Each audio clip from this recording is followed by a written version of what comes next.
Hi everyone, welcome to my channel. Today in my kitchen I have made Vattayappam, steamed rice cake. It is steamed in a pan which is round, so it is called Vattayappam.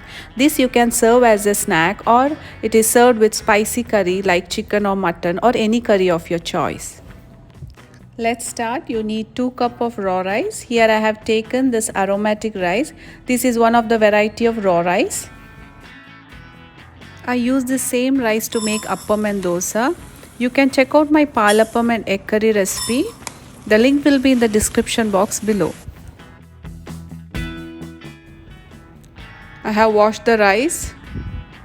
Now soak this rice in a water for 5 to 6 hours. After 5 to 6 hours, strain the rice in a strainer. Now add the soaked rice into a mixer and add little water. Be careful while adding water. This is the consistency you want, not too thick or not too thin.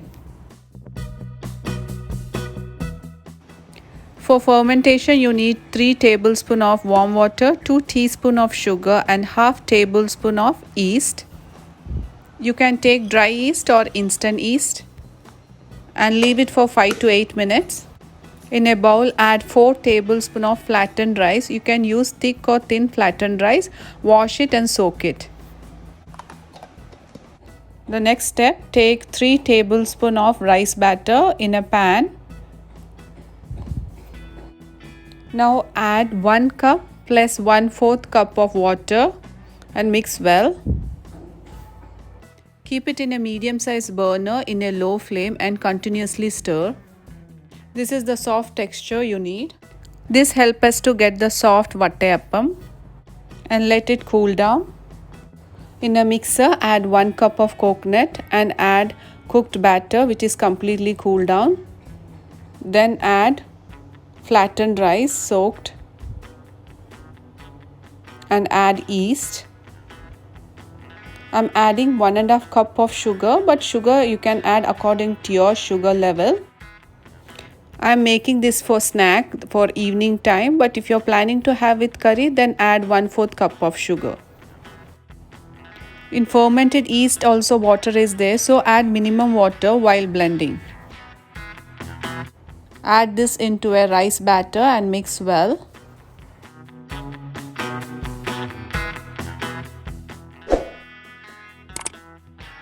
Close the lid and keep it for fermentation for 4 hours. Here it's raining, so I'm keeping it in an oven. I have preheated the oven for 5 minutes, then switch off the oven. Then keep the appam batter.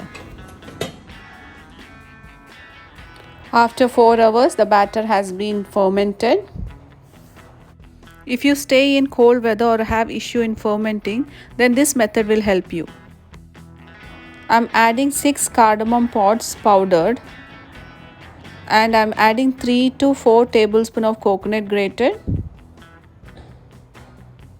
and add little salt and mix well. The batter consistency is little thick, so I'm adding little water. The consistency always should be not too thick or not too thin. I'm using the small plates to make appam. This is 30 idli plate I'm making. You can use the big plate or a cake tin. Add oil or ghee on a plate and spread it with tissue or hand. Here I'm adding 3 serving spoon batter, but you can make your appam small or big, thick or thin. It's up to you. Only cooking time will be differ. In a idli pan or a steamer, you can make Vattayappam. Here I am using the idli pan. When water boils and steam comes out, then keep the plate. It took 6 minutes to cook perfectly. If it is a big plate, it takes 20 to 25 minutes. Soft and delicious Vattayappam is ready. If you feel the sugar is less, you can add sugar and mix well till the sugar dissolves. If you like the recipe, please do consider like, share and subscribe.